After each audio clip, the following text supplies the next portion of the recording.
జగన్‌కి ప్రతిపక్ష హోదా అన్నటువంటి పాయింట్‌లో ఒక ప్రధానమైనటువంటి లాజిక్ అతను లేవనెత్తింది ఏంటంటే, ఒక అరడజన్ పార్టీలు ప్రతిపక్షంలో ఉంటే, వాళ్ళల్లో ఎక్కువ సీట్లు ఎవరికున్నది అనే పాయింట్‌లో 10% ఎక్కువ సీట్లు 10% కంటే ఎక్కువ సీట్లు ఉండాలన్నారు.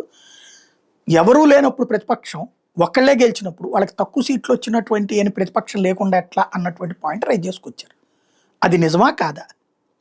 వాస్తవంగా మొన్న రూలింగ్ ఇచ్చేశారు స్పీకరు 10% సీట్లు లేవు కాబట్టి అతనికి ప్రతిపక్ష హోదా లేదు.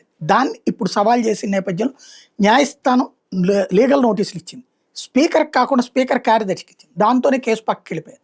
స్పీకర్ కార్యదర్శికి అది సస్పెండ్ చేసింది. ఇదే ఇవ్వనంది స్పీకర్. స్పీకర్ నిర్ణయం తీసుకోవాలి. ఒకవేళ కోర్టు అడిగినా నేను చెప్పనని చెప్పచ్చు. కానీ చెప్పించడం కోర్టులకి చేతొచ్చు. వివిధ రాష్ట్రాల్లో జరిగింది. ఇవ్వడమా ఇవ్వకపోవడం అన్నది రెండు కోణాలు. నిబంధనల ప్రకారం సంప్రదాయం ప్రకారం అయితే 10% లేదు కాబట్టి ఇవ్వక్కర్లేదు. అట్ ద సేమ్ టైం ప్రభుత్వం తలుచుకుంటే ఆ హోదాని ఇవ్వచ్చు. ఇప్పుడు ఇదివరకటి రోజుల్లో పీజీఆర్కి అట్లాగే ఇచ్చారు. అట్లాగే ఆయన పేరేంటి మొన్న కేజ్రీవాల్ హయాంలో బీజేపీ వాళ్ళకి ఇచ్చారు. అయితే ప్రతిపక్ష హోదాగా అని కాకుండా ప్రతిపక్ష పార్టీ శాసనసభాపక్ష నేత హోదాలో అయినా ఇవ్వచ్చు. ఇప్పుడు YSR Congress party floor leader Jagan 11 మంది సభ్యులు ఉన్నారు. కాబట్టి తనకి ఆ విధమైనటువంటి అవకాశం ఇవ్వచ్చు. అది స్పీకర్ చేతిలో ఉంది, ప్రభుత్వం చేతిలో ఉంది. ప్రభుత్వం నువ్వు రావట్లేదని వెటకారం చేయాలనుకుంటుంది కానీ జగన్ అసెంబ్లీకి రావాలని కోరుకోవట్లేదు.